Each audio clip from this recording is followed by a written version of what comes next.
Mon nom est Marie-Josée Harel et je suis auteure de 5 livres, dont le tout premier guide Parents-enfants pour apprivoiser la spiritualité, La lumière en toi, aux éditions Québec-Amérique. Si vous avez des enfants, peut-être avez-vous déjà fait cette prise de conscience, que personne ne parlera de spiritualité à vos enfants, personne, ni à l'école, ni dans le discours social ou ailleurs, à moins que vous ne fréquentiez une église. Ce qu'il y a de désolant dans cette pensée, ce n'est pas tant l'absence de démarche confessionnelle qui ne fait plus partie de nos vies pour la majorité d'entre nous.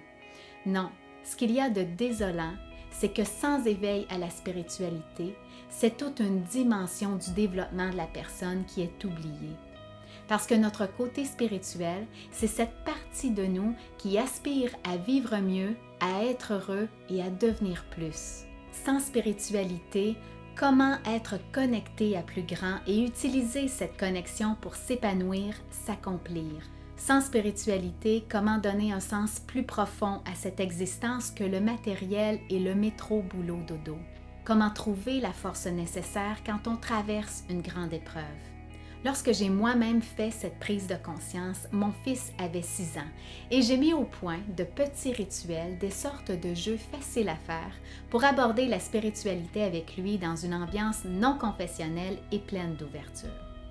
Beaucoup d'adultes se retrouvent démunis quand leurs enfants les questionnent sur l'âme, le divin, le sens de la vie, ce qui se passe après la mort et toutes ces autres questions pas si évidentes que ça. Pour ma part, j'ai expliqué à mon fils que nous avons un corps qui nous permet de bouger, courir, danser, que nous avons aussi un cerveau, une formidable machine qui nous permet d'apprendre, de comprendre, et que beaucoup de gens croient être plus qu'un corps et qu'un cerveau, que lorsqu'on meurt, il reste quelque chose de nous qu'on appelle l'âme, l'esprit, la conscience. L'âme, c'est un peu comme une belle lumière en nous, et la spiritualité, ça consiste à s'occuper de cette lumière. Et j'ai ajouté que les petits rituels qu'on fait ensemble permettent de faire grandir cette lumière en nous afin qu'elle devienne de plus en plus forte. Comme les enfants aiment le concret, le tangible, pas besoin de vous dire que mes rituels ont eu la cote. Et je me suis dit qu'il y avait sûrement des parents, des grands-parents, des enseignantes, des éducateurs, des éducatrices qui cherchaient une façon de parler de spiritualité aux enfants, et ce, dans une ambiance non confessionnelle et pleine d'ouverture. C'est de cette façon qu'est né mon livre La lumière en toi, 10 rituels faciles et amusants pour explorer son monde intérieur. Un outil clé en main où chaque rituel comporte 2 sections. Une première section destinée à l'adulte où je vous donne l'explication, les mots, les images, les questions à poser pour amener des discussions enrichissantes avec vos jeunes.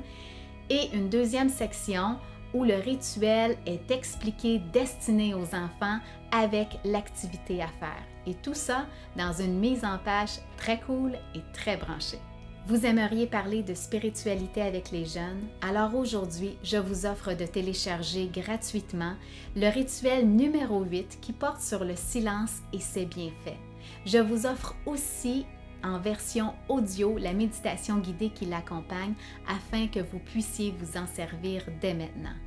Je vous souhaite de passer un très beau moment en compagnie de vos enfants qui sont, j'en suis certaine, votre plus grande richesse.